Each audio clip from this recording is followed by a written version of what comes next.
Hi, as it was mentioned, I'm Suzanne Flint. I'm a library programs consultant from the California State Library, and I'm one of the principal architects for a statewide and regional initiative called Transforming Life After 50.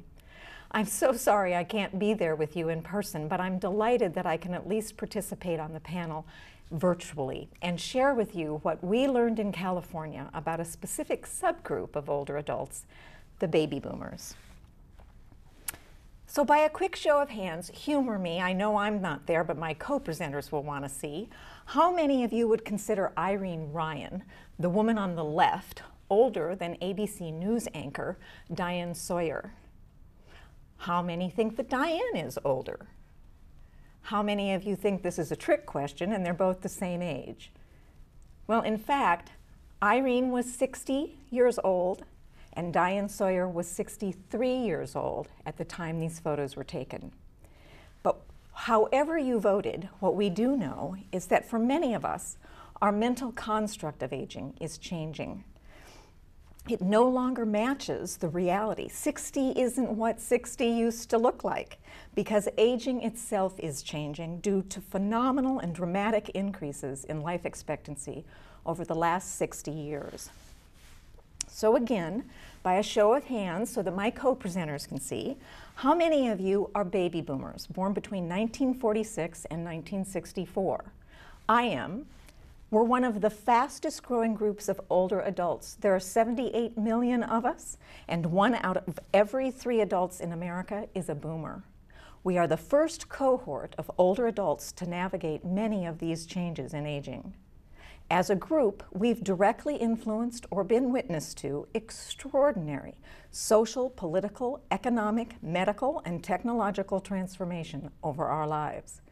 And we're expected to continue forging new trails as we move from middle to old age, a transition that could put a major strain on our social systems if we attempt to only serve this aging population. Or the boomers themselves could be enlisted and prove to be an unprecedented social resource if we choose to also engage them. It will depend in large part upon how we as a society and as libraries respond to this changing nature of aging. And aging is changing for everyone, not just the boomers. We're just the first cohort to navigate this new terrain of extended midlife. But this longevity trend is expected to outlast the boomers, with life expectancy anticipated to continue to increase on average 5 hours per day. So despite some real health challenges ahead, future generations have the potential to live longer lives than ever before. The boomers are, however, the current large cohort of older adults before us, and helping them re-engage with libraries could transform not only how we serve and engage them, but adults of all ages. At the very least, our sheer numbers dictate closer attention by libraries. I'll give you some background about how we arrived at these insights in California. As recently as 2006, many libraries throughout the country weren't ready or even thinking strategically about this large boomer demographic. In 2007, we confirmed these national findings in our own statewide assessment survey. 25% of all California libraries responded, and of those responding, we discovered that while 65% saw boomers as an important audience, only 6% had specific plans for them, and only 4 out of 10 offered any type of adult programming.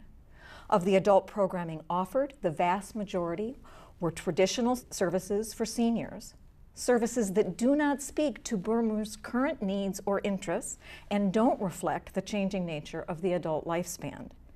These findings would be reflected again and again in other states as well.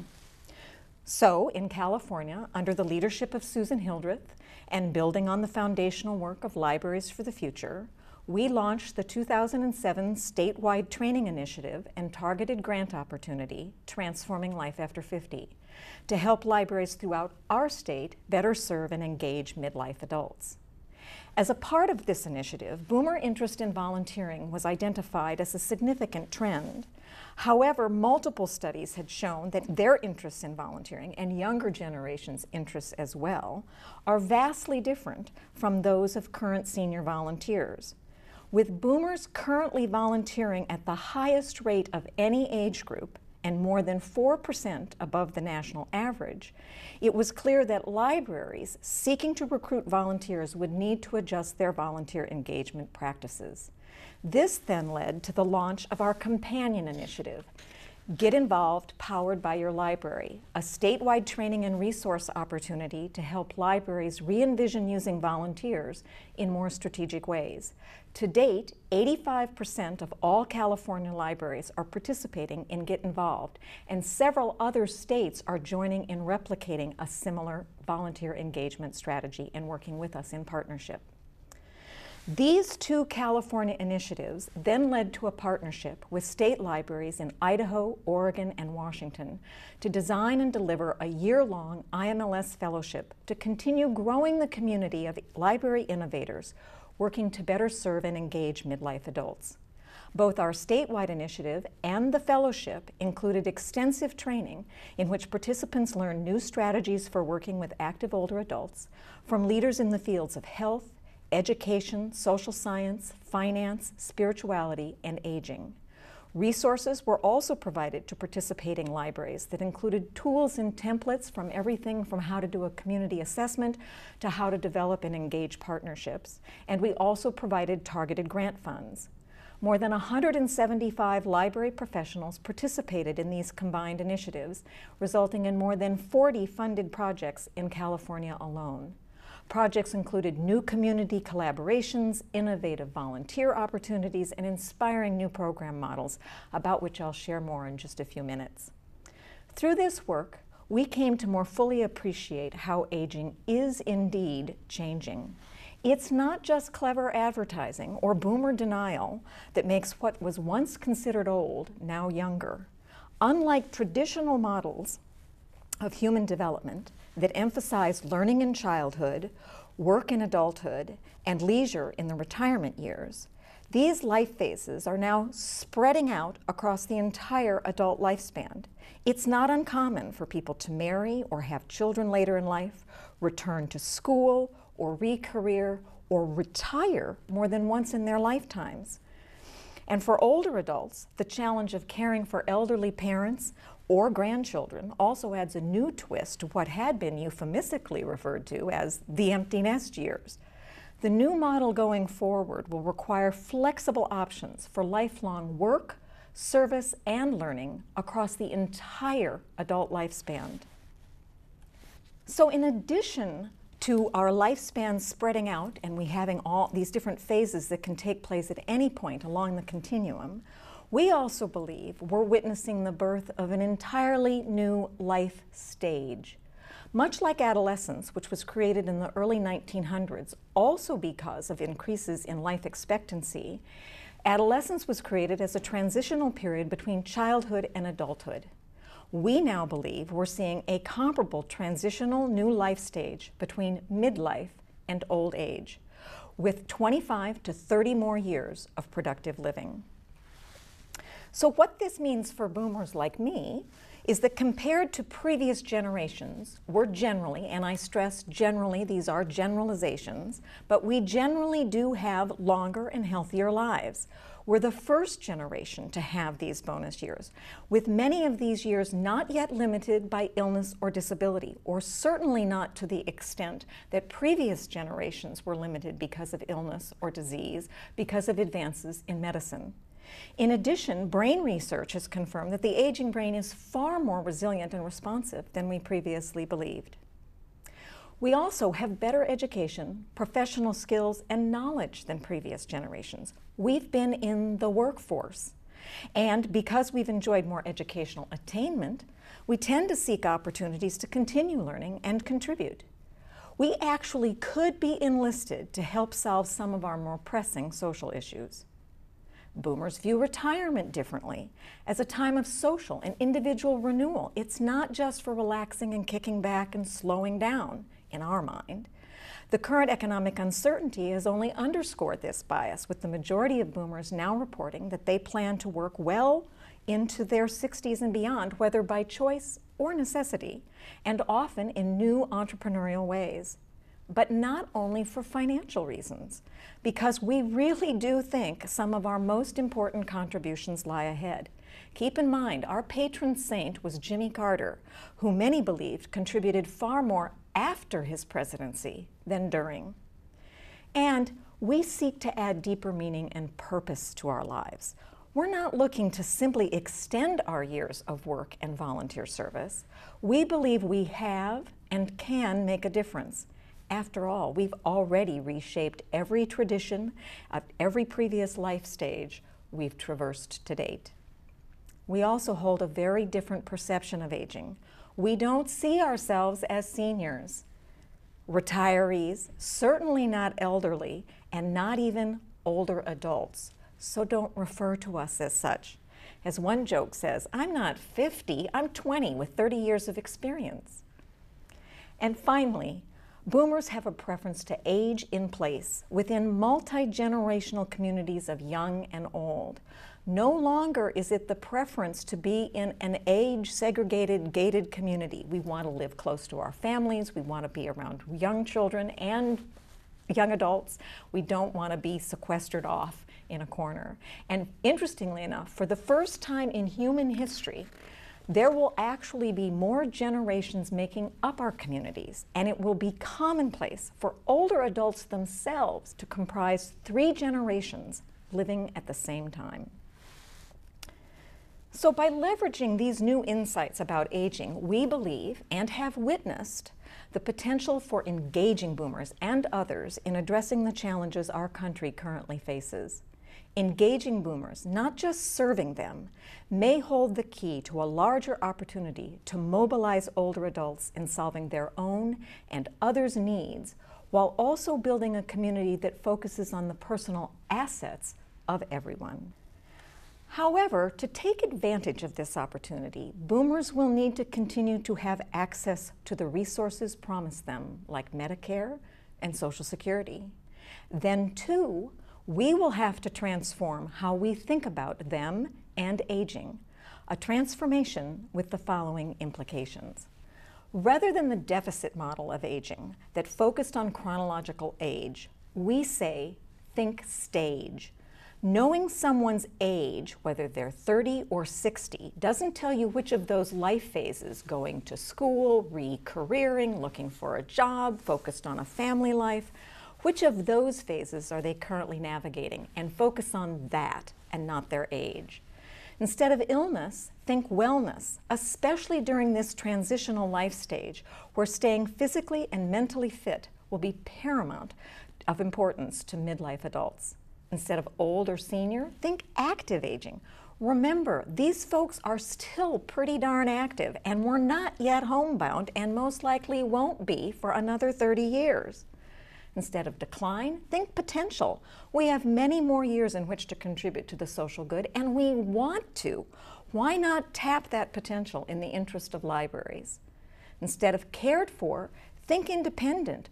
We're not yet ready to be cared for, and in fact, we're still providing a great deal of the caregiving, both for our own elderly parents and now our grandchildren.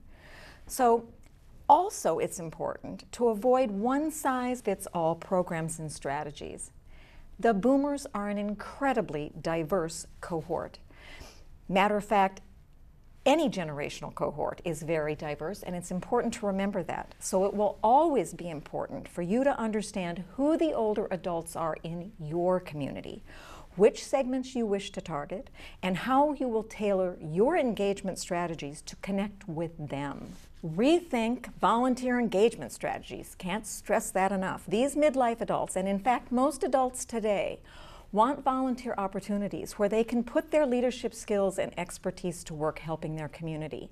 We're not going to volunteer to help you reshelve books, but we might volunteer to help you financially save your library, especially if we have a vested interest in your library first. And finally, promote ageless concepts. By doing so, we can engage adults of all ages, and adults of all ages will benefit.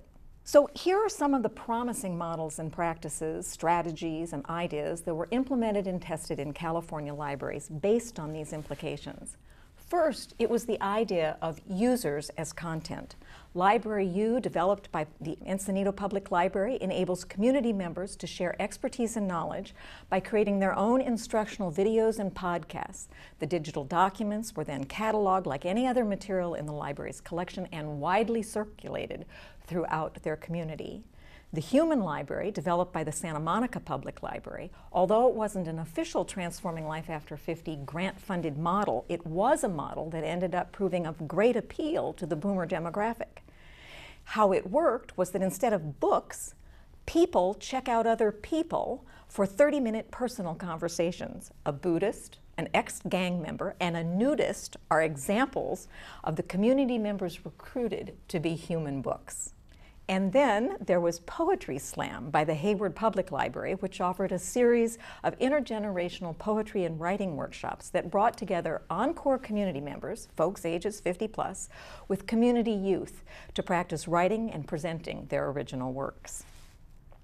Many of the programs had a health or brain fitness focus. For example, Feed Your Brain, developed by the Palo Alto Public Library, offered programs featuring experts on brain fitness and healthy aging from the Stanford University Medical Center. Fresno offered a similar brain fitness and healthy living expo. Get Healthy at the Library was developed by Santa Clara County Library in partnership with Plaintree Health Library, where they developed screencasts in English and Spanish for the public library's online health portal that shows users how to effectively navigate Medline Plus. And then there was Career and Small Business Center by the County of Los Angeles Public Library, which was developed in collaboration with their Workforce Investment Board. The library created a dedicated re-careering center in their library and offered employment workshops for midlife adults who were re-entering the job market or changing careers. Then there were a whole slew of volunteer and community engagement strategies. Perhaps one of the most impressive was the Readers Festival, developed by the Mission Viejo Public Library. A library with a small staff had meant that in previous years they'd never been able to offer special events until they recruited high-impact volunteers who, it just so happened, were professional event planners willing to volunteer their time for the library. They organized a first-time Readers Festival that was a huge success, bringing almost 5 times the number of people who live in the community out to the event. A few months later, these volunteers would go on to testify before City Council, successfully restoring $100,000 in library funding. Then there was volunteer engagement by the Roseville Public Library, where they created an entirely new volunteer recruitment strategy that resulted in several high-impact volunteers who went on to develop and deliver library programming and also designed new library graphics and promotional campaigns for the library. Book to Action by the Hayward Public Library has now gone statewide. We have a number of libraries replicating it. It builds on the traditional book club concept, but in addition to providing an opportunity to collectively read and discuss a book, Book to Action enables readers to put their newfound knowledge into action by engaging in a community service project directly related to the book's topic. We also had a lot of work done around branding. And you'll notice in these examples, no mention of a specific age or even the term boomers or older adults are in these brands. It's important to note, though, that the value of these brands have had in making sure that the public knows that you actually do indeed want to serve and engage with adults. In fact, I'd ask many of you to think about your current websites. Do you even call out adults? You probably mention children, teens, and maybe services for seniors, but the absence of any mention of adults left many of our focus group respondents feeling like libraries weren't really interested in serving or engaging them. These brands help to rectify some of those problems. The Living Room, developed by the Santa Monica Public Library, Refresh Your Life by Hayward Public Library, and Link, Lifelong Information Networks and Knowledge by the Torrance Public Library, really resonated with their communities and were embraced as a real rebranding approach for their libraries. So as you begin to think about undertaking similar programs, I did want to highlight a couple of resources and bring them to your attention that are out there and available to you, specifically focused on highlighting options for libraries and boomers. The first is the 50+ Library Services and Innovation in Action book. It was just released by ALA and authored by Diane Scholl. It has surveyed all kinds of programs throughout the United States, innovative models, including several of our Transforming Life After 50 projects, to give you a whole sampling of the breadth and depth of program offerings that libraries are beginning to make available. The other book is Boomers and Beyond, in which Pauline Rothstein and Diane Scholl were contributing editors. Again, this is more of a background book about the importance of boomers, why we need as libraries to be thinking about working and engaging them differently, but lots of also great ideas, good thinking, partnership possibilities are identified in that resource. And then Boomer Volunteer Engagement by Jill Fixer and Sandy Eichberg is another great tool for helping you think through how to go about re-envisioning your whole volunteer engagement strategy, from recruiting and training to, the feeding and care of your volunteers to keep them engaged with your library. So, as we close, I finally wanted to make clear that what we have created in California, we really hope will inspire and support a national community of innovators on this topic. So to that end, all of the presentations, tools, and program models from Transforming Life After 50, our Get Involved initiative, and our IMLS fellowship, including more promising practices than I was able to share with you today, as well as the entire fellowship curriculum, which is available for you to take at your own self-paced direction, as well as a searchable resource database, are all available on our websites, with new resources continually being added and refreshed. We also have a community dialogue unfolding on our Facebook page and Pinterest account. So we hope you'll join us in this online community as you undertake your own related work. So please don't hesitate to contact me if you have any other questions. My contact information is listed here, and my PowerPoint presentation from today is available on our Transforming Life After 50 website, What's New page. So thanks very much, and enjoy the rest of your presenters.